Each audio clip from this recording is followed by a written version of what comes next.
Hi, if you've been here before on the channel, it's good to see you again.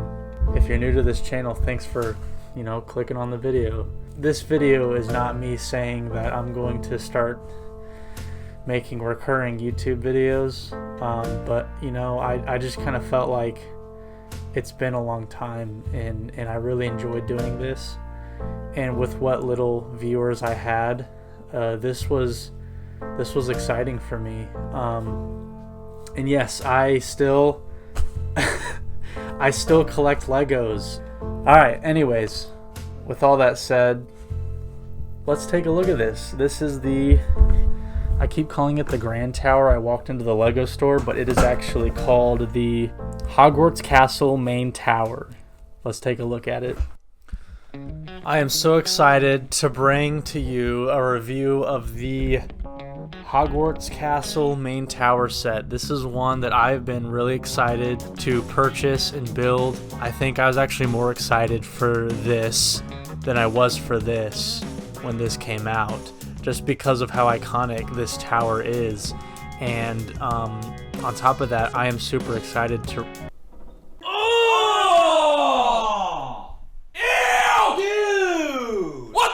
And I'm just ready to get back into it.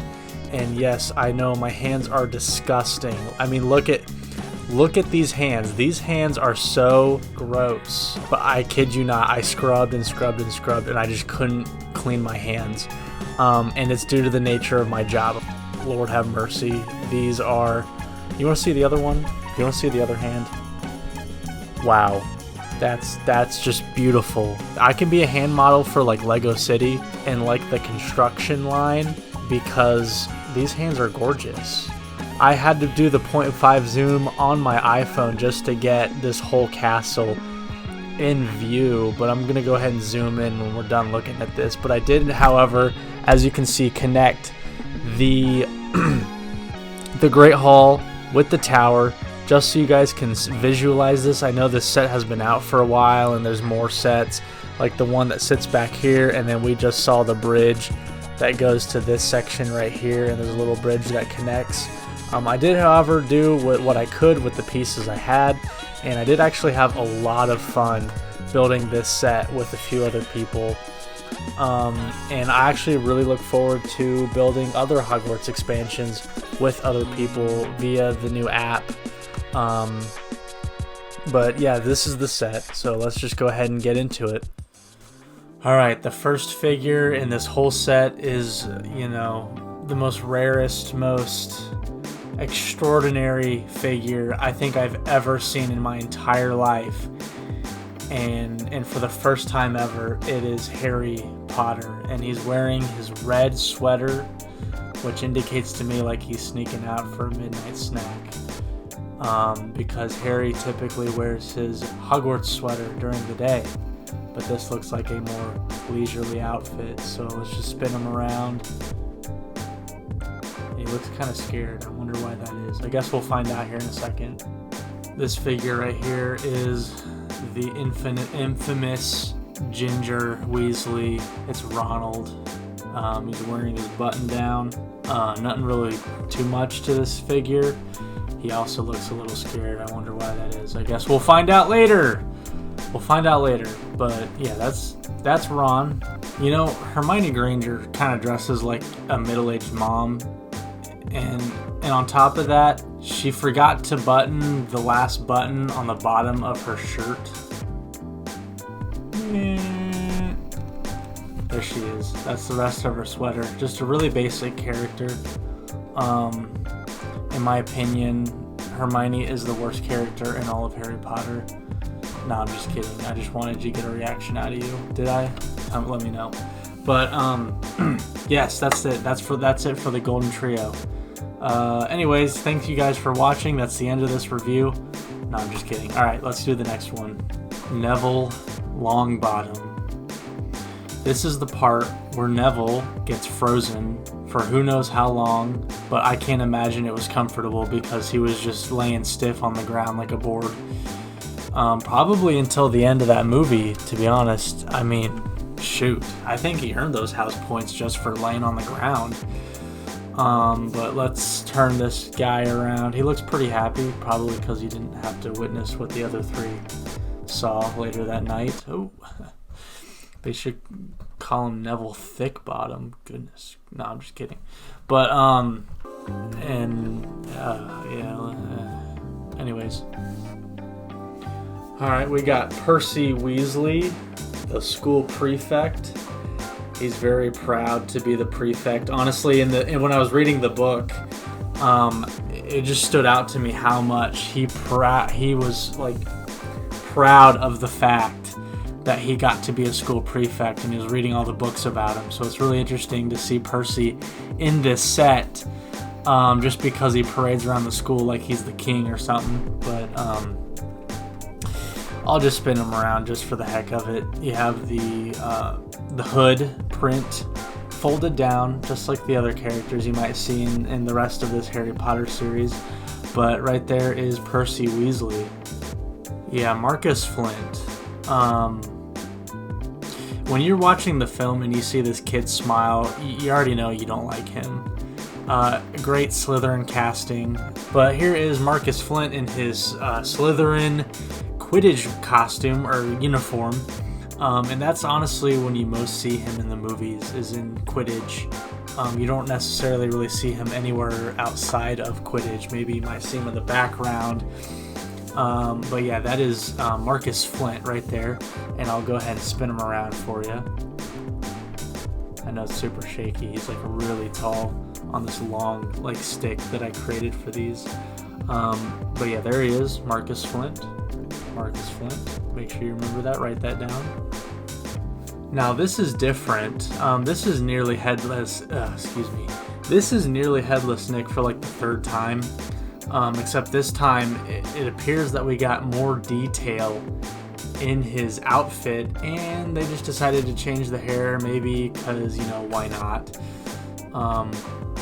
Now he has an interesting look on his face, similar to the trio, which I actually don't know why.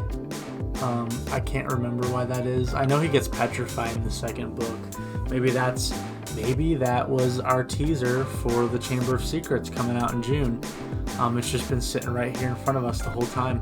But he actually has this new collar piece that didn't appear on the other versions of this character. Ooh, did you see that? Wow, see that shine on his outfit? Here's the back. It's a very iconic character, and no wonder we've seen him for like the third time. This guy's name is Professor Kettleburn. I don't actually know if I've ever seen him before in the movies. He has obviously appeared in the books, because if he didn't, then why would they include just a random professor that nobody knows? Which I haven't read far enough to see his name mentioned. I am reading, maybe I just finished the second book, so I'm on my third. So maybe we'll see him in the third, maybe fourth, fifth. I don't know. You let me know. Which book does Professor Kettleburn appear? And let me know. Ooh, look at that. There's the back. What are those prints? What do you think those are? But yeah, right there is Professor Kettleburn. Okay, I feel like Lego's just making stuff up, because this kid's name is, let me check the box real quick. Ernie McMillan. They might just be pulling random background characters and just throwing them in these sets. Because I have no idea who this kid is. I mean, like, I don't know, like Luke Skywalker. Like, we could just call this guy like Luke Skywalker, and just call it a day. I can't speak, y'all. This is hard for me. I haven't been in front of the camera for 2 years, and it is 10:18 p.m. Anyways, I just they could just put Luke Skywalker in one of these sets. Call him I don't know, Luke Skywalker. I don't know. They could just be putting random characters in these sets. But anyways, let's just spin him around. He is a Hufflepuff, Drippin' Puff. I don't know, you tell me, have you seen this character before in the books or the movies? Alright. This chick's name is Lisa Turpin. I'll be real with you guys. I don't actually know who this character is. And I have no idea where she appears in the movies, nor have I heard of her in the books, or could remember her in the books yet. But let's just go ahead and spin her around. She's also wearing a skirt. I like that skirt piece very much. Actually, I'm really glad to see that we got a different kind of house student inside of these sets, just because we're dominated by Slytherin and Gryffindor. So actually, it's really nice to see this. Okay, this is Dean Thomas. I can't actually remember. Is it Dean Thomas? Is that the guy that Jenny... is that the girl, or is that the guy that Ginny falls in love with in the books, like before Harry? Just another Gryffindor student. I know that name really sounds familiar to me, so it's just really good to see another familiar character. I know it'll come to my mind later, but there he is. Albus Dumbledore. Yes, this is him in another brand new outfit that we have not seen before. He actually really likes to wear red for some reason, and it's very pretty. I like the gold accents, and wow, look at that printing. Excuse me. That printing follows him all the way down, and this is actually a very well made version of Albus Dumbledore. But yeah, there is Albus Dumbledore. Alright, let's just get into it. This is, of course, the bottom part of this set, and they're really trying to build it up on this platform, same as the other set over here, just to give it some height. Just because, you know, Hogwarts is, in fact, built on top of, like, a big hill. Dang, bro. You know, I kid you not.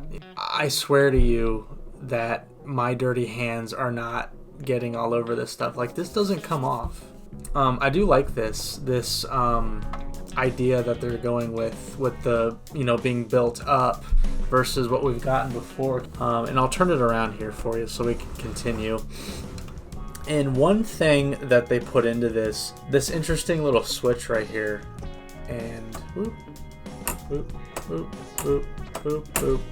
And we'll find out what that does later, but that's just a little teaser for something coming up here.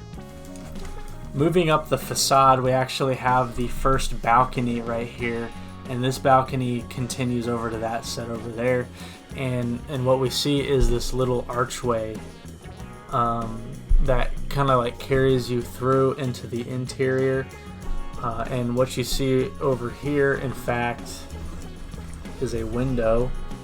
This window right here actually breaks open to reveal more of a door frame, or like a passage. And as we know from the June leaks, is the fact that this set connects to the other set that connects to the set over there. This is as tall as my camera can go with its current settings, so we might have to adjust this. But right here is a little spire. And of course it's going to ask you to put Hedwig up here, because, you know, why not? This is probably the best spot for him. Or you can put him up here too. You know, considering the rock part at the bottom, this thing's already super tall. When you get really close to it, the spire, it kind of starts to break down with these cracks. You know, Lego really, you know, they had to do what they could with it.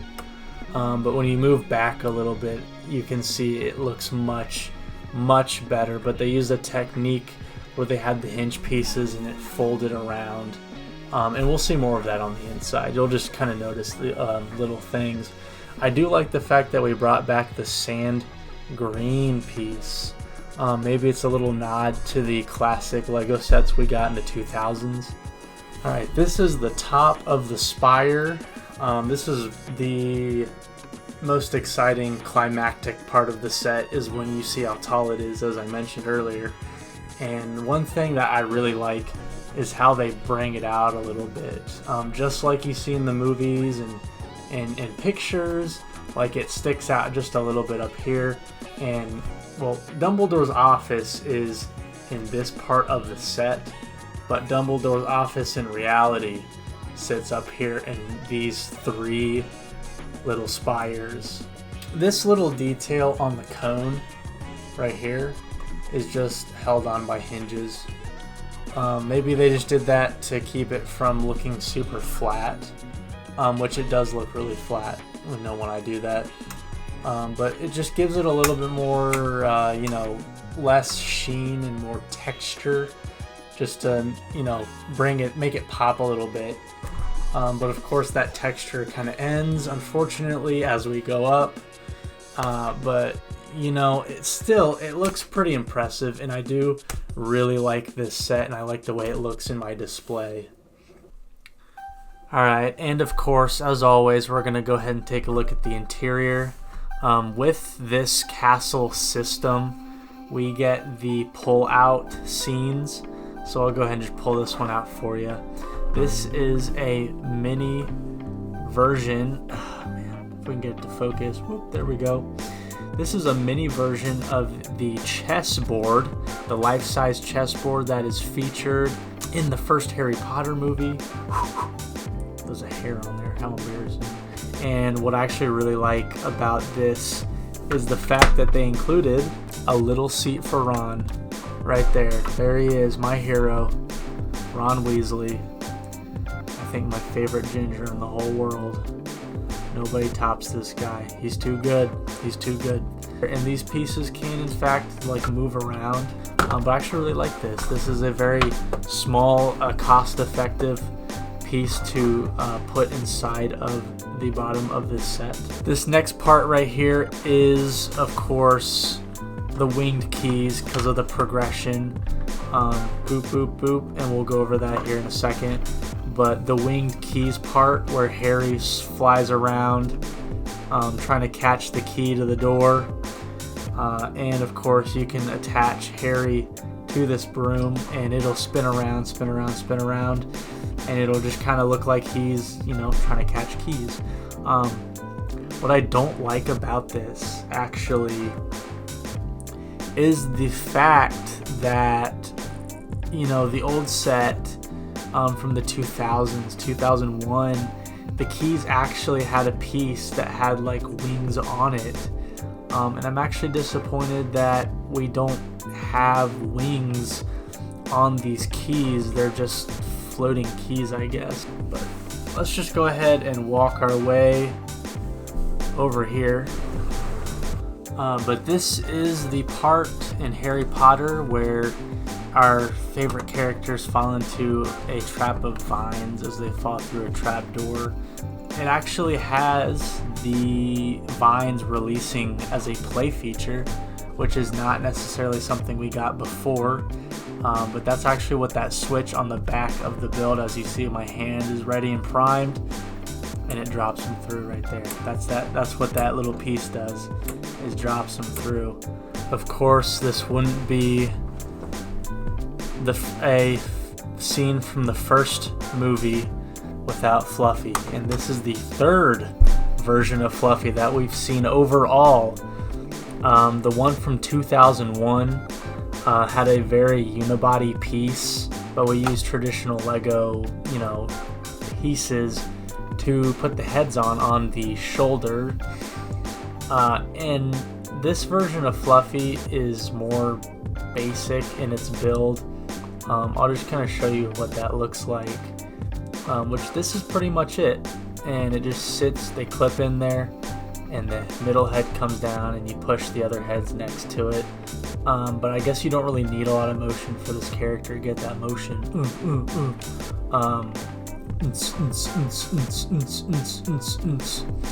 But one interesting part of this is just the fact that they use the raptor, the velociraptor mouthpiece on the bottom. The top is a new mold, at least to my knowledge. Where Fluffy sits is his little room where he guards the trap door, and of course there's the trap door right there, and that's where our trio falls down through the vines. And then here's the harp. I am kind of disappointed with this harp because the other harp in the other sets did, however, look better. But it might just be one of those things where they're trying to save money, which I feel like some cost cutting corners, it just isn't necessary. Like, I just don't, I guess I just don't understand it. But this harp is kind of more disappointing. Like, this harp is more disappointing looking than the other ones, but it doesn't bother me too much since it's just such a small detail in the set.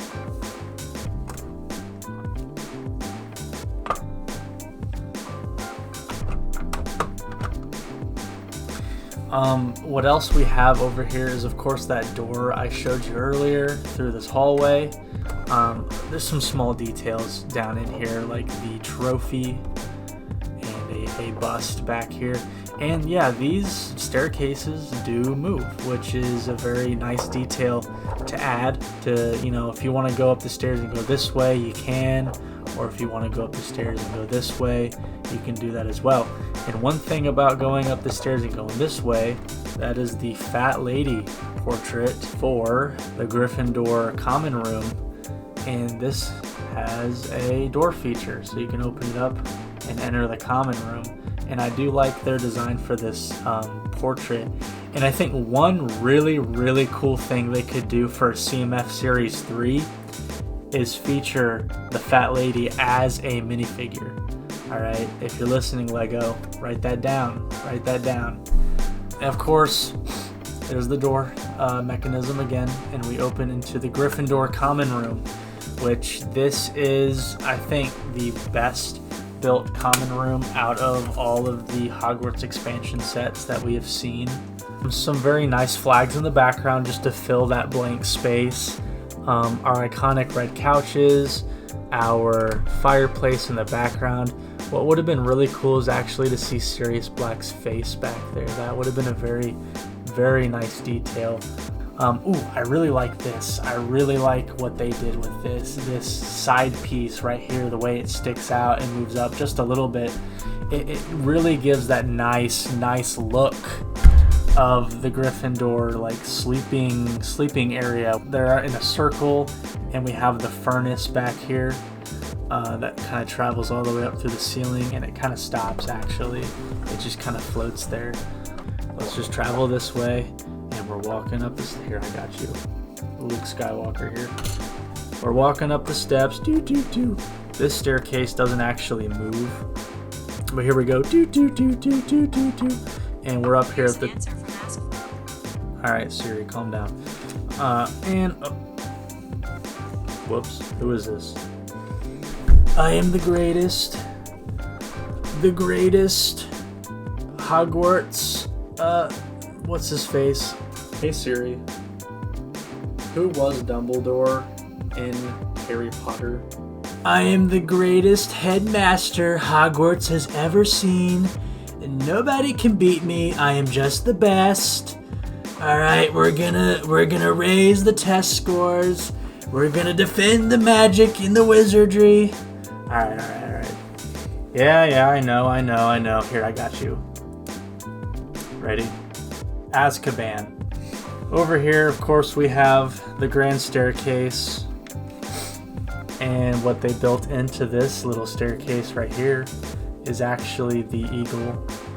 Not the eagle, excuse me. The raven. I think it's a raven, or I don't know. But the bird that's at the entrance to Dumbledore's office, and of course it goes up and it's the staircase. But they really did.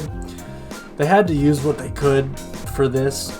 But actually, I really like that. And of course, I'm going to go into detail on all of the paintings just really fast. But let's just go ahead and continue.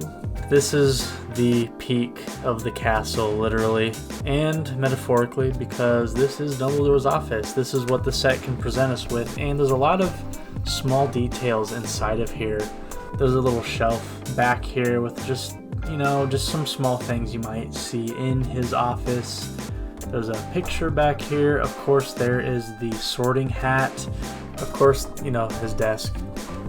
There's his flaming phoenix back there. This is a mold that we've seen before for this specific character, and it's very good. I do like it. I really like the detail they put into that bird. There he is. They put a lot of detail into this, and I really like how nasty my fingers are.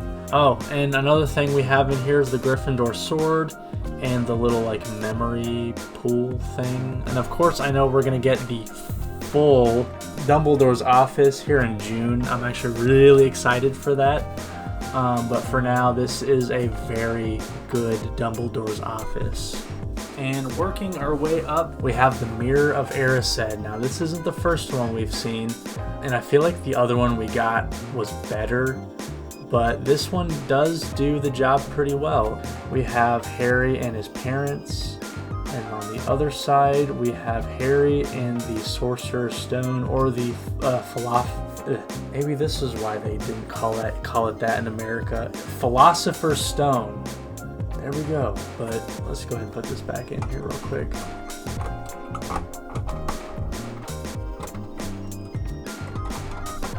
Dang, I think I'm struggling. Here's the tippy top of the tower. Nothing too special. Here is the Philosopher's Stone, consisting of two very basic Lego pieces. There's just a spider and one of our mystery wizard portraits and the real Dumbledore's office right there. This is a very essential part of the Harry Potter castle, or the Hogwarts castle, in its entirety. And it looks very good in person. I was just going to go ahead and show you guys some of the portraits. Alright, free cam mode, here we go. Here are some portraits in here. Just some portraits up here. There's a few little portraits in here. Some nice portraits in there. Oh, fat lady, there she is. There's some other portraits in here. There's Shakespeare, except if you were brown. There's some other portraits. Here's Dumbledore's office. I'll take you in here just for funsies. Mirror of Erised. And there is the Gryffindor common room. Yes. Chamber of Secrets. Excuse me. Wow. Not Chamber of Secrets. The other thing that doesn't come to my mind. And then, of course, we got this down here. But, I mean, this set is humongous. And I tell you what, for its price and for what it is, I think it's incredible. Incredible size, incredible value. I know it's expensive, but for its price, this is worth it to maybe buy alone or as a Lego collector if you want to add it to other Harry Potter sets in the theme. But this would look really nice on a bookshelf if you have a bookshelf that's tall enough to accommodate it, or if you can put it on top of a bookshelf. I think this piece alone is essential. With this set, let me know what you think. Let me know if there's any ways I can improve. This was just kind of an oddball video I wanted to make. If you have the set, do you enjoy it? What do you not like about it? Let me know. Here's my hands. They're disgusting. Alright.